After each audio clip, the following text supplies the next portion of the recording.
Sanibona, phinde nginibikelele futhi nangaleli thuba ngalomzuzu ngaleli hora nangalesi sikhathi. Sibonge nje umuhle uNkulunkulu engcwele othandekayo umdali wezulu nomhlaba esasigcinile esasilondolozile esasihlengile esasithandile esasibekele futhi esasenzele umusa ngaphezulu komusa ezintweni zonke. Ngokuba kulesi sikhathi sokugcina siphila kusona umusa wakhe umkhulu kakhulu. Umusa wakhe wandile, umusa wakhe uvamile, umusa wakhe uyamangalisa phezu kwazo zonke izinto lapha emhlabeni. So singabantu kumele hlezi sazi siqonda ukuthi kukona konke okukhona okwenzakalayo okusazokwenzeka.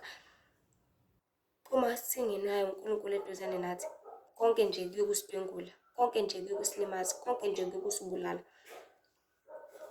Ngoba singabantu sihlalela ukuthi silalele sithobele uJehova umdali wezulu nomhlaba, ngoba wena uyigumbi nje kuphela, uyidokodo nje kuphela.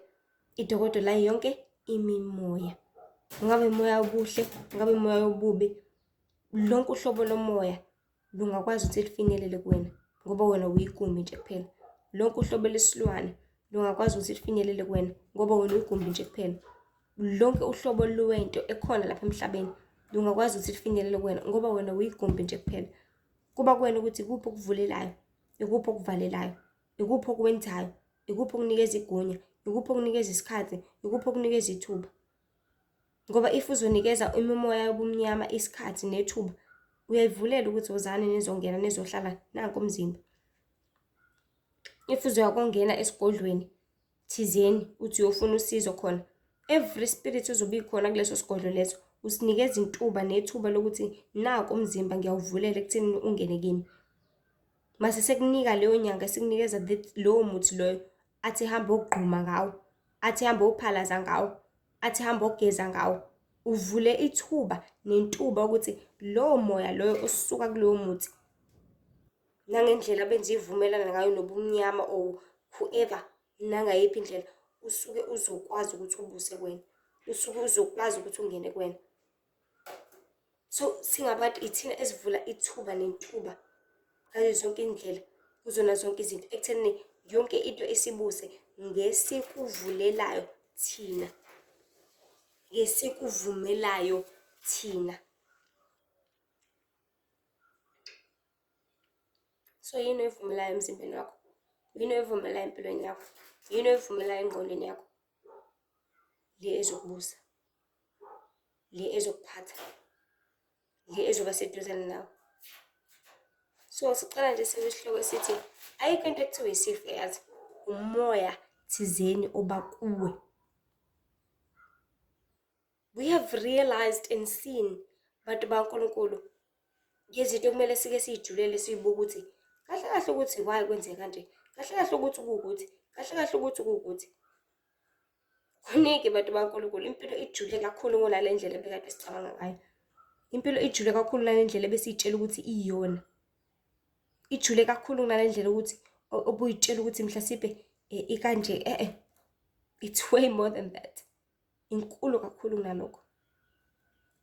Ijule kakhulu kunaleyo ndlela. Ijule kakhulu kunalokho. Yazi ukuthi silibele sithi izifo bantu baNkulunkulu, kanti izinto eziyizilwane lezi ezisuke zihleli emizimbeni yabantu. Kahle kahle le mimoya iyangena nangamaphilisi, iyangena nangokudla thizeni, iyangena nangento oyiphuzayo thizeni. Noma kuthiwa utshwala it's a body eating spirit. In as much as it is a spirit, if isidla umzimba wakho siwuncuza kancane kancane, shuthi it's something ebambekayo phela, it's something eyisilwane phela, it's something eyinto ukuze kuthiwa igundane luma phephethe, lilume liphephethe lenzela ukuthi lingabanjwa kithi, but ngoba liyisilwane liyigundane lenza njani liyaluma. It's eating. Lidlani? Udlani alcohol? Udla isibindi sakho ngithi? Udlani ugwayi wakho? Udla amaphaphu akho angithi?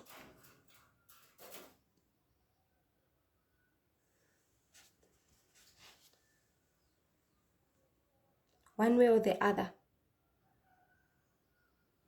yonke le mimoya iyadla kancane, iyazuza, idla something. ngomzimba wakho. Incuze something nakuwena uqobo. Unless if uyisisebenzi ke sobumnyama. Akeke izikwenze lutho wena, but izofuna ukuthi sabalala spreadeke kwabanye abantu. Izodla kanjani kuwena ngoba samele ispreade kwabanye abantu? Mele ispreadeke kulaba ezodla kubona kakhulu. So wena uzothintwa nje wena because you gotta be untouchable because wenza umsebenzi omkhulu kabi wena. Ha, it's like izisebenzi zobumnyama, ama-satanist nani. Awafi wona, awabi nalutho, awagula, awabi nalutho. Why? Because wona umsebenzi wawo ukuthi aspreade lento. Uzofike lapho khona bevumelane khona nobumnyama ukuthi okay,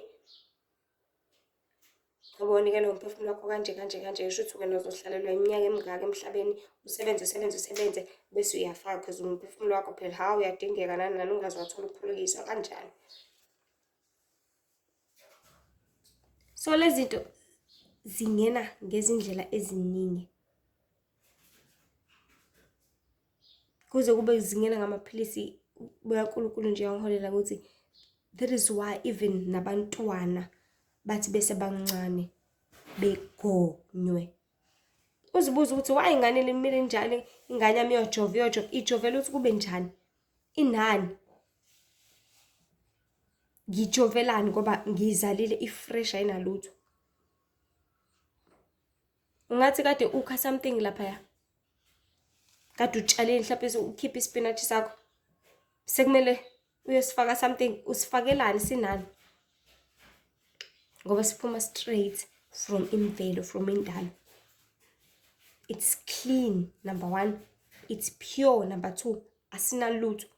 So umntwana mephuma straight from isibeletho sakho mzali, usuke ngenalutho. Usuke pure, fresh, right, energetic, enayo yonke into. Bathini? Bathi kumele umvikele phela, umvikele kwizifo nani. Ayikho leyo nto.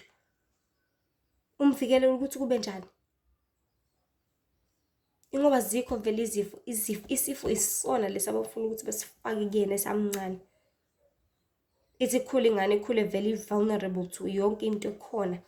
I-vulnerable, hlezi igula, iphathe umkhuhlane, hlezi iba nokuthi ukuze uzokwenza njani, ukuze umntwana azolibele ebuya njalo eklinikhi, abuye njalo eklinikhi, abuyele njalo eklinikhi. Khona lento izoqhubeka ikwazi ukuthi ifeedeke kuyena. Nkosi umoya kaNkulunkulu size baba, ngiyabonga.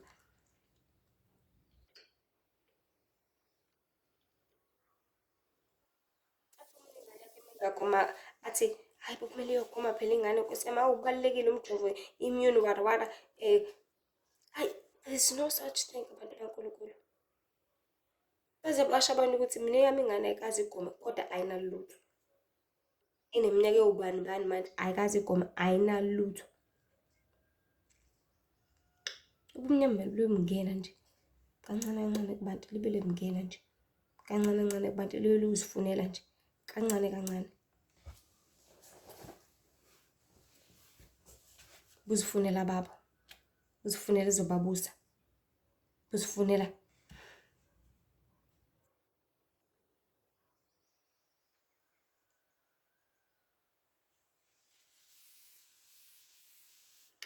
unesifo samaphaphu.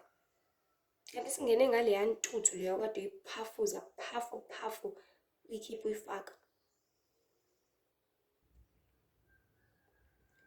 Cause mase kuthiwa sekuyisifo, kahle sekuyindlela ekumele usatshiswe ngayo wena, so that ungeze walixosha le demon bese kuhleli wena. Hayi isifo Nkosi yami ngizofa kanje. Iyona ndlela kumele usatshiswe ngayo.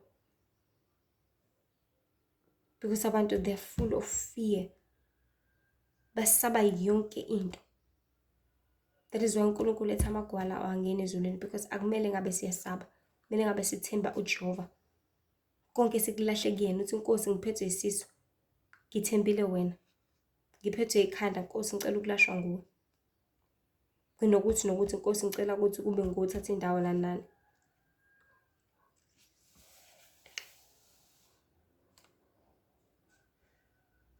baze bathi isifo esidinga imishanguzo benzela ukuthi ulibele uwondla nomoya kancane kancane. Ulibele ufida. Ngale mishanguzo lamaphilisi ezolibele wafaka, uyawondla, uyawufida. Khona uzolibele uqhube ubusa. Because akumele bantu baNkulunkulu singcolise amagumbi ethu. Akumele singcolise imizimba yethu. Futhi akumele sithembele kwabanye uNkulunkulu ngaphandle kwaJehova umdali wezulu nomhlaba. Labanye uNkulunkulu iphilisi omunye uNkulunkulu. Umuthi omunye uNkulunkulu, I repeat. Angiphathi ke le izifo zonke kuba uthathe enyangeni. Because awazi ukuthi ukhulekele ubani, awazi ukuthi kubizwe umuphi umoya, awazi ukuthi kuhanjwe isiphi isigodlo, kwashisa yiphi impepho, kwenziwa inanani ukuze kukhandwe lento le. Awazi ukuthi kuthakwe inyamazana, kwathakwa ini, kwahlanganiswa kuthiwa hayi kuzokusiza ekutheleni ukhwehlele, mawukhwehlela nani. There's nothing wrong ngokuthatha iboza straight from isihlahla ubeke izandla. And then bese uyaziphuzela mangabe ukhwehlela nani. Ngenxa yokuthi umzimba wakho usunokushisa imikhuhlane ngokuthi ama-temperature yehla ayenyuka nani. But if leyo muntu esethatha iboza selibeka lapha esigodlweni esithi ngibiza nina bobani ukuthi zonke lezi zinto ezila bonke abantu abazozidla noma abantu abazoyithatha bayithenge, bonke abantu abazokuthi bese niyafinyelela kubona.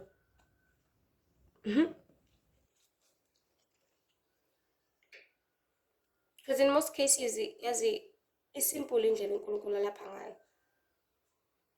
Ulapha ngamanzi. Ulapha ngamanzi. Ngamanzi, I repeat, ngamanzi. More especially awasemfuleni acwebile. Awemvula acwebile. Anginabo ojik chemicals, fluoride, zonke lezi zinto ezikhona phakathi kulamanzi aphuma kwitap. Uthi uphethe amanzi akho asemfuleni bese wabeka izandla uthi Nkosi ngalamanzi. Nkosi ingelosi yakho ukuthi ingelaphe. Ukubona konke kuzifo zokuleli ikhanda lengiphethe nje manje. Uthi usowaphuza kanjalo. Ayi straight kwikhanda. Ngoba mawaphuza amanzi aya kwigazi lakho ngithi they cleanse your blood, aclean igazi lakho. And mali clean igazi lakho angeke waba nasifo, angeke waba nalutho. And aya kwi-brain angithi amanzi ngoba ingqondo intanta emanzini.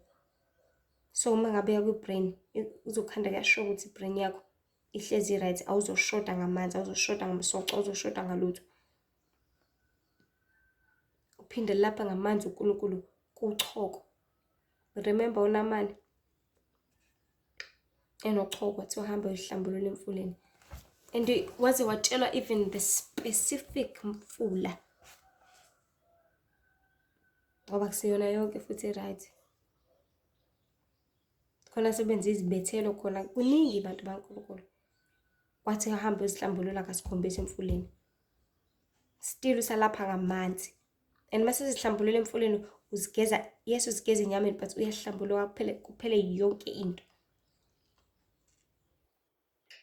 Aphinde kuthi uNkulunkulu lapha nangesabatha. Because uma kuyisabatha kusuke kunengelosi esabatha. Ingelosi yobungcwele. Ngoba manje sazi ukuthi uma kuyisabatha siqaphele sibukayo, siqaphele sikulelayo, siqaphele sikhuluma, siqaphele sikwenza, siqaphela yonke into. Suke ungcwele, ngcwele. Uma kuyini? Uma kuyisabatha. Kuba nengelosi ke ehlayo kufike. Izolapha zonke izifo. Izofundisa ngezwi kaNkulunkulu in that specific Sabbath. Izokwenza zonke izinto, izokuqondisa abantu, izokukhulisa abantu, izokukhalima abantu, izokwenza konke, izoba inkemba kuzona zonke izona abazalwana kade bezenzile during the week. Izobaqondisa kubona konke, izobaxwayisa, izobayala, izobafundisa, isuke izokwenza izinto eziningi.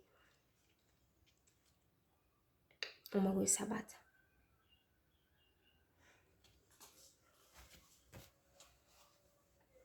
Sorry. So kuningi abantu baNkulunkulu. Kuningi kakhulu.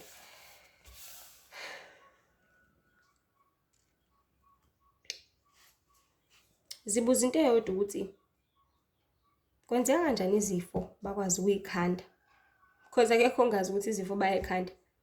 They create them ema-labs baze bathi sifuna ukuyizama soqala siyizame egundaneni. Siphinde siyizame kwimfene ngoba ngazi imfene inama-cells afanayo nawo umuntu nani masibona ukuthi okay imfene ireact kanje then umuntu ngeza kwazi ukuthi alokhu nje lento then shuthi nomuntu uzoreact kanje. Baphinde bayizame nakubona abantu bezama lezi zinto lezi abasuke sebe-experience-ile bashow experiment baza zonke lezi zinto bezama bekhanda. Zibuza ukuthi kwenzeka kanjani lezi zifo bazikhande.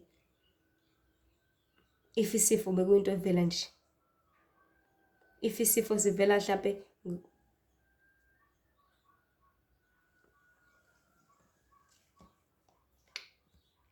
phinde futhi usabuka kanjalo dukuduku nali ikhambi. Ukhanda into phinde ukhanda ikhambi. Ukhanda into ukhanda ikhambi. Again manje mapephethe la qobo lwakhe.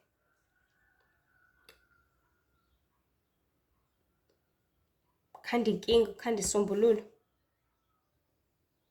Buyikhandelana inkinga kwaseqaleni.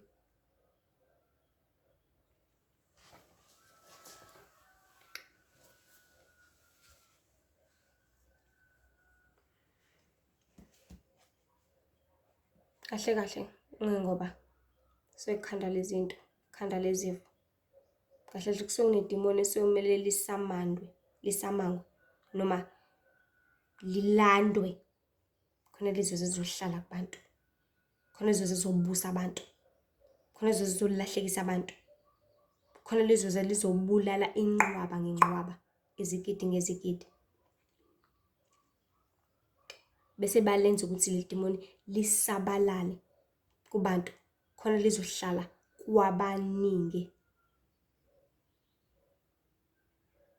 Because bengasho ukuthi sisabalala ngocansi nani. Kodwa bakhona sebelale iminyaka nenqwaba yabantu. Kodwa bakho and for a matter of fact ngiyabonga moya uNkulunkulu. Kudala beba nomakhosikazi inqwaba kithi. OSolomon nani. But you would over here ukuthi hayi wayesenengculazi ngoba namakhosikazi awu 700 nezancinci zo 300 welala naboko ulala cause ucansi indlela yokuthi kukhandwe abantwana. But ngenxa yokuthi kwakunomoya umele ukuthi ungene kubantu uzobabulala wenze noma yini. Bese kwenziwa kanjani? Bese kuthiwa hayi kusabalala ngokuthi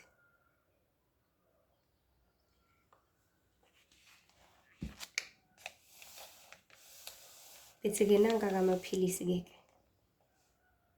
azokwazi ukuthi aboost amasosha akho. Yes ngeke kuze kukulaphe kodwa azonza amasosha akho abe balance nani. Bekhuluma zonke izinto lezi.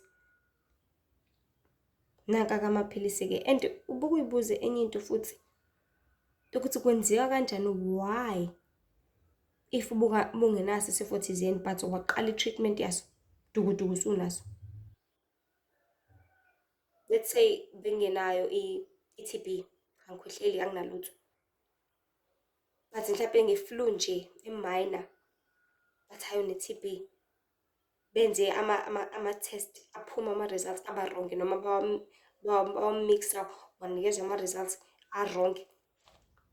Awumunye umuntu. Uqale nangampela i-treatment yakho. Uqale nangampela leyo mshanguzo leyo. Uthi kuyaba usutholakala usunayo ngampela i-TB nawo. Ukuthi uphuze i-treatment engayona eyakhe engakufanele. Because wona lamaphilisi these treatment wona suke elanda the very same moya, the very same demon ukuthi lizohlala kuwe. Lilahlekise likuluthekise likubulale kancane kancane.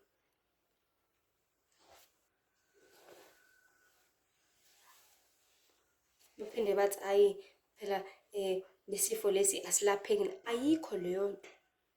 Amampunge lawo. Asikho isifo esingalapheki. I repeat, asikho isifo esingalapheki. Akukho kunzima kuNkulunkulu. Akukho ngenzeki uNkulunkulu. Konke kuyanqoshwa. Okunjani lokhu ungalapheki kona? Okunjani ngempela? Ngoba ngalapheki. Ngoba kufuna ukuhlala kuwena ngenkani. Bathi ngegama likaJesu konke kuyasuka. As I was saying, lokho okungalapheki ilokho kuzobulala wena vele. Konke sikunqoba ngomkhuleko. Konke sikunqoba ngokunxusa uNkulunkulu. Konke sikunqoba ngokwenza intando yakhe. Ngoba ngegama lakhe konke kuyanqotshwa. Kuyasha konke kumele kushe. Kusuke konke kumele kushuke.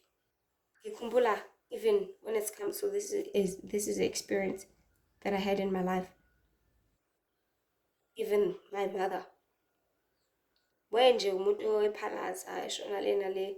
But kwathi ngelinye ilanga sesisukile uhamba wakwadokotela wathola umjovo. Wasanga kusasa sene-stroke. Uzibuza ukuthi kanjani? Sorry, njengoba kade ngisho nje ukuthi esejovile kwasanga kusasa esene-stroke. Uzibuza ukuthi kanjani? Ngaphela ukujova kwakhe bekumele kumlaphe ngithi angabe sama nasifo. But kunalokho kwayikhane kuba worse. Kunalokho kwayikhane kula kakhulu. Kunalokho kwayikhane. And they even say labantu ababa ne-stroke ukuthi ngaze kuba nento nje ifika nje ihlale noma kube into efika ishaye. Bese side elilodwa lingabe sasebenza noma umgogodla wonke ungasasebenzi. When it comes to abantu ababa ne-stroke aze aqhize amathe nani nani. Well, fortunately enough for umama wayengafikanga in that level, but it was just one side. Athi uma ngazuthi kuqhamuka inyoni yangithi wuqa. Uqhamuka isilwane sangithi wuqa. Kwenzeka ukuthi kwathi ngoba. And I remember there's this video sengayibona this guy wayeumuntu umboni wayethandaza kakhulu. Uthi ngelinye ilanga eshumayela nje emile epulpit wabona umunye ugogo. Ebona nje isilwane esincane sileduzane naye. Esincane. Ngingathi nje isilwane singangani mhlawumbe singangekundane or something. Uthi sela ehlombe lakhe. Ngazi ukuthi libele simudla. Silibele simudla. Lokho kulebelethe. Uthi wavela wayeka kushumayela, wavela wakhuleka semthame ekhulekela lesi silwane ukuthi sisuke. Savele saqatha kaphansi, sawoka sayophuma ngomnyango. Uthi immediately lokho wasukuma, wacula warejoice, wasukuma waya phambili wathula ubufakazi ukuthi yazi bese ngine-stroke for 3 years. Uthi nabantu bamangala uthi hayibo, lo ne-stroke nje akakwazi ukukhuluma, akakwazi ukuhamba, akakwazi ukwenza lutho. Kodwa wavela wasukuma. Waya phambili wathula ubufakazi. Why? Because bekuyilesilwane lenunu lento encane. Ebebhizi libele imudla, ibhizi ilibele imudla, ibhizi libele imncuza kancane kancane. Kodwa ngoNkulunkulu siyathola ukuphulukisa. It's like usabe ibhubesi bese hayiza umemeze kakhulu kanti ubiza elinye okanye amanye oza kwabo abese bayafika beyakudla. Ngoba ubugwala buyinkinga abantu baNkulunkulu ikakhulukazi lapha ekukhulweni abufuneki ubugwala. Ngokwesaba kwakho uzidonsela amanzi ngomsele. Ayikho ngempela le ndaba yezifo abantu baNkulunkulu kahle ngendlela yokuthi it's just indlela yokufihla nje lezi zilwane. It's just indlela yokufihla le mimoya. But kumele sazi futhi ukuthi enye indlela uNkulunkulu adedela ngayo ukuthi umoya sibuze so that sizokwenza njani sizokwazi ukuthi sibuyele kuye. Remember indlela uNkulunkulu adinwa ngayo shaya ngayo umuntu ngithi umshaya ngenkemba. Enzela ukuthi izitha zakhe zisondele kuyena zimshaye khona ezobuyela kuJehova. Amshaye ngezifo adedela ukuthi le moya imbuse ebese khona ezokwazi ukuthi abuyele kuJehova asuse yonke le moya. Aphinde amshaye ngendlala. Abophe zonke izibusiso zakhe, abophe konke ngisho kuthi ufisa ini. Angakutholi konke lokho khona ezobuyela kuJehova ukuthi Nkosi ngenzeni kungani ngithi ngikhala kangaka ngingakutholi ukuthi. It's just like umntwana ezocela kumzali ethi masacela ungithengele ukuthi, masacela ungithengele ukuthi. Uma umzali engamthengeli uzobuyela kuyena abuze ukuthi ma kanti ngenzeni? Kanti ngoneni mina? Ngikwenzeni ma? Why njalo nje mangicela izinto ungangenzeli? Why njalo? Ufuna ukuthi ubuye, ufuna ube siduzane nawe, ufuna ukuthi umncenge, ufuna ukuthi ubuyele kuyena khona uzokwazi ukuthi wone ngokuthi ngathi ngikuthuma ngalo la suku wangaye. Ngathi ngithe ngikuthuma esitolo wena awuye ngithi esitolo. Njalo uma ngikuthuma wena uyazinikini. Njalo uma ngithi ukuthi wena ukwenze. That is why ngikuthengile. Njengoba nje sisho incwadi John 10:10 ukuthi sitha siyabulala. Sorry, sitha siyantshontsha. Sibulale, sibhubhise. So le mimoya esintshontshelile ukuthi zilibele zokudla incuza kancane kancane. There will come a time lapho sokubulala khona. And there will come a time lapho sokubhubhisa khona le kwalasha esiqoqweni. Uzuyibuza ukuthi why kuthiwa umuntu meshonile kuthiwa it's natural causes. Kanje imvelo enjani le ebulalayo? Lento isho ukuthi kuze kuthiwa ubulawe imvelo ngoba kuyafihlwa vele kufihlekile ukuthi ubulawe idemoni eliwuso and so. Ubulawe isilwane esiwuso and so. Ngoba kuyaziwa and then even nendlela esibuswa ngayo lapha emhlabeni, like home affairs, hospitals, zonke lezi zinto zibuswa ubumnyama.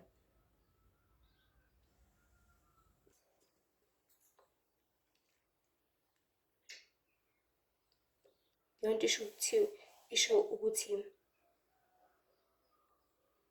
yonke into yamademoni bayifihla kwi-physical realm, but kwi-spiritual realm esibukhona. That is why if isigijima sifuna ukukhula kwezikamoya in most cases and in all the time, enze isiqinisekiso sokuthi kuba njani, siyazibona zonke izinto, siyambulela konke okwenzakalayo.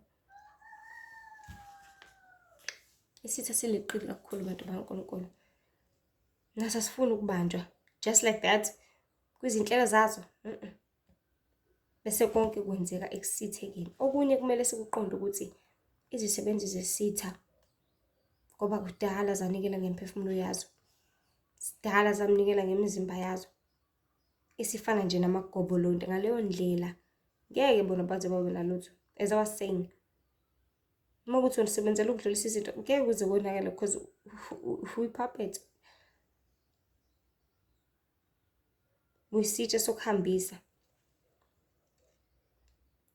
Ngashawa kanjani ke wena sitshe?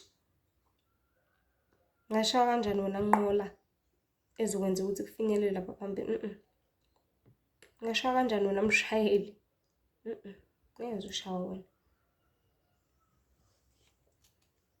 So kuwena umuntu kaNkulunkulu sanomphefumulo sakahle, usabona usagula mawuphuzile.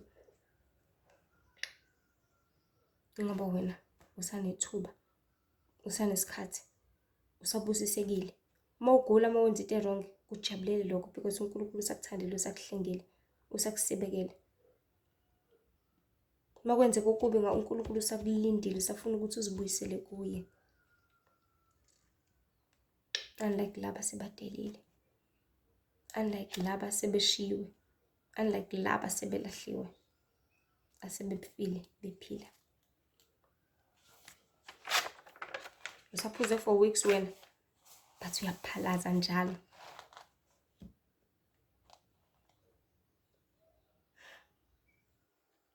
Usanenhlanhla.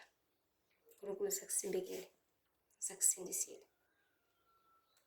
Usafuna ukuthi ubuyele kuye, khona umphefumulo wakho ungezwa ufuna ukuphulukiswa.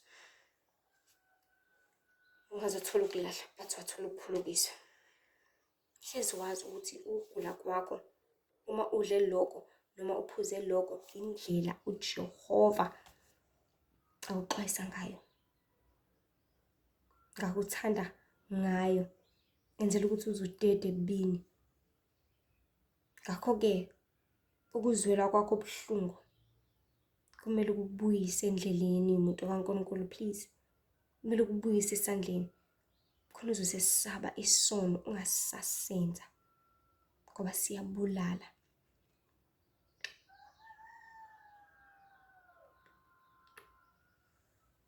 Abantu balibele befundiswa-ke ethi uyafundiswa, hayi-ke TB ivela kanje, isifo sokubofuba sidala ungcolo, sidala savela ezinkaweni, savela.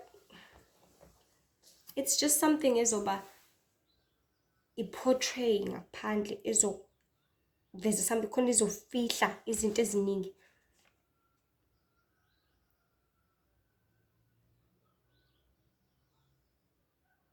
Babale nje kube kuningi befundisa lezi zinto, bakubale kube kuningi so that at least kuzoba na some doctrine or something ekuzovalwa ngayo.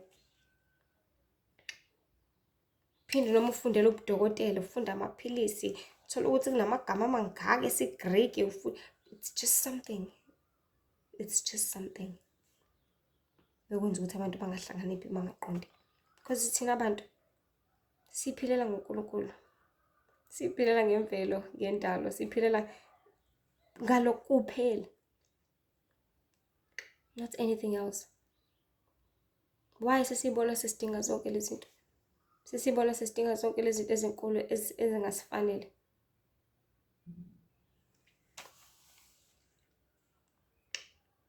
Futhi nodokotela mase kumele akubhalele their prescription, sekumele akubhale ahlanganisa xeyiza.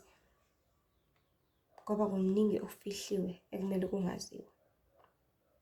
Kanti bathi hayi senzele ukuthi abantu bangaboni ukuthi unesifo sokuthi ayikho leyo nto. Futhi kumele siqonde kodwa ngoNkulunkulu ukuthi uzosimbulela yonke into, uzosisiza njalo. Uyasembulela futhi uyasisiza ngomhlaba esikuwona. Izinto ezenzakalayo ezizokwenzeka nekumele siziqaphele. Ngakho-ke bantu bakaNkulunkulu, ayikho into ekuthiwa isifo nje kuphela, but umoya ongcolile uhlalele ukukubulala kancane. Ubuke ubheke uzibuze ukuthi kungani pho izinto esiyidlayo uma zidala izifo, mhlasimpe izifo njengabo BP, kodwa sizidle sibaningi kodwa asiguli sonke. Kanjani?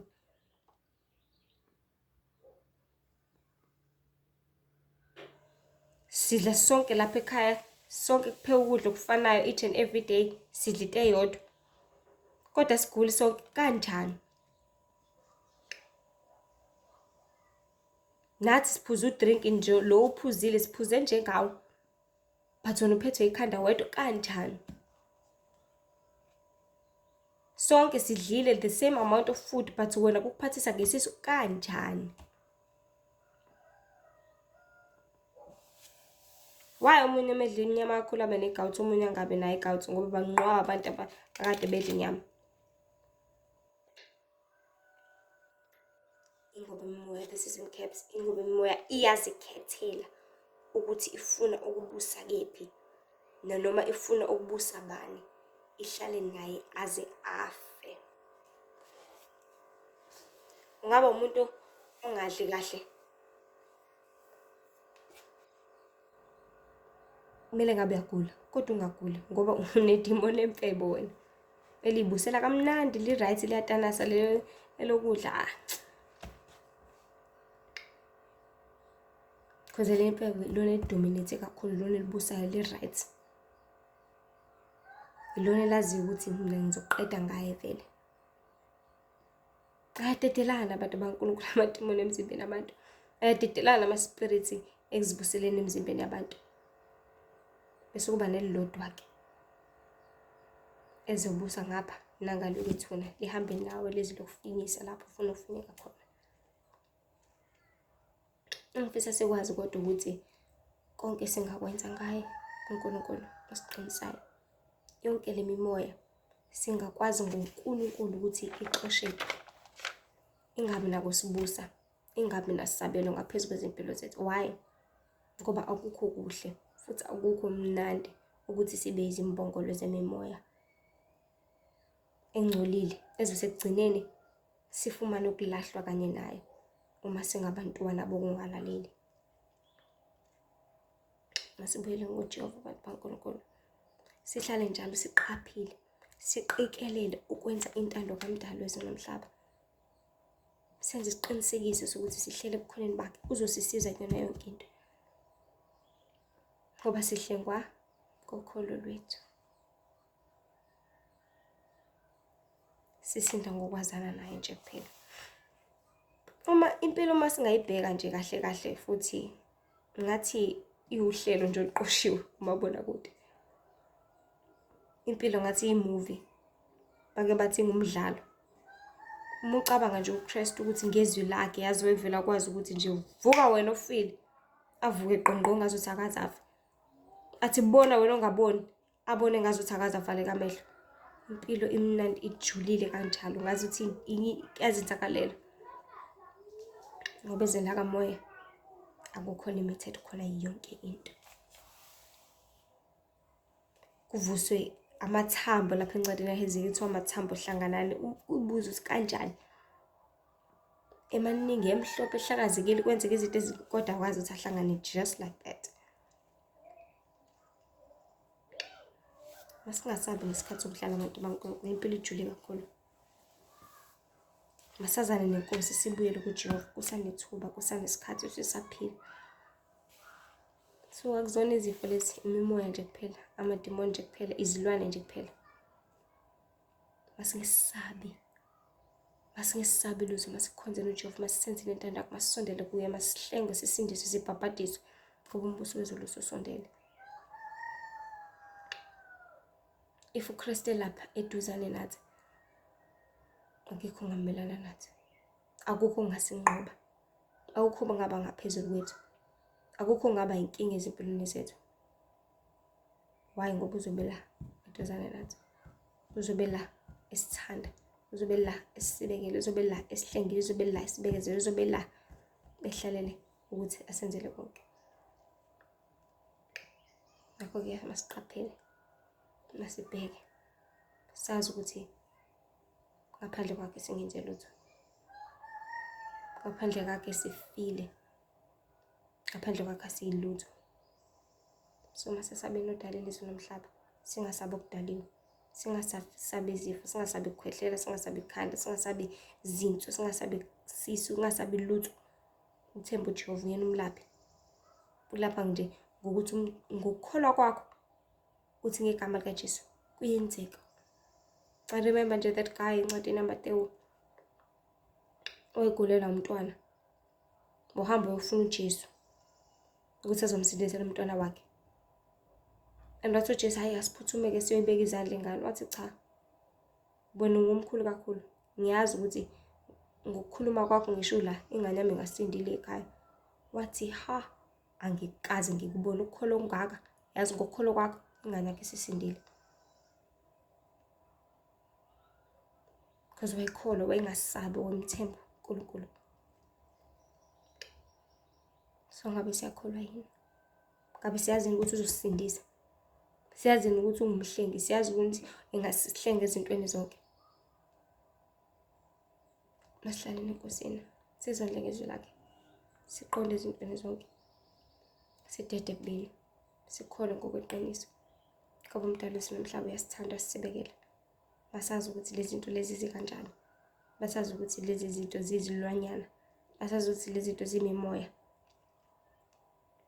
Libe lenkeneleza nje ezindlebeni, libe lenkeneleza nje ikhuluma inkohliso. Uzubona ukuthi imimoya ngempela. Abantu abagulayo, uthi mhlawumbe emehlele esibhedlela noma mhlawumbe egulele ekhaya, abantu bengeza ukuzombona. Athi awushuthi abantu abanendaba, abasenendaba nami. It's the fellow demon usuke limtshela lawo umanga lawo. Athi sesibhedlela athi ayincamela ngife. Nabuka abantu bayafa because it's the fellow demon usuke inkeneleza endlebeni zakhe. Ithi buka abantu bayafa, buka ufile lo kade ehlele eduzane nawe. Awuzofa. Kuningi abantu baNkulunkulu. Impilo ijulile kakhulu. Bathi ubona konke sisinde ngoKristu. Mina ngeke ngithi-ke lihle ithemba usaphila. Usanethuba lokuthatha lokuphila phakathi. If usaphila, lihle ithemba ngempilo yakho. Usangathola ukuphulukiswa wena, usangathola ukuphila wena, usangathola ukuhlengwa wena, usangathola ukusindiswa wena, usangathola konke okudingayo ngoba usaphila. Sangendebe zakho sangakhuluma, ngenyawo zakho sangigijima endaweni zikaNkulunkulu, ngezandla zakho sangazenza izenzo zokulunga. Kusanethuba, kusanethemba. Ithuba lokubuyela enkosini. Ithuba lokuhlengwa, lokusindiswa, lokubhabhadiswa. Khona uzofumana umbuso wezulu. Nkosi nje benani, ngibusise kakhulu. Ngihlale nazi ukuthi uNkulunkulu uyasizonda isono. uNkulunkulu uyabuthanda bungcwele. Ezinye izinkundla zokuxhumana zikhona, which is uTikTok, uLihle Themba, Instagram, Lihle Themba Wendy with I Mzobe, and on Facebook, uLihle Themba Mzobe. Lapho khona 10-minute clips akhona ku-TikTok na Instagram, bese kuba khona nemibhalo for abantu abasebenzisa abo-free mode ukuze bakwazi ukuthi bafunde. Nkosi mina niholele kulungeni, nisize niqinise niqonde izinto zonke, nidede bini nibuyele enkosini nisaphila, ngaze nafica ukufa ngoba kuseduzane kakhulu. Nkosi mina manje ziphathe. Amen.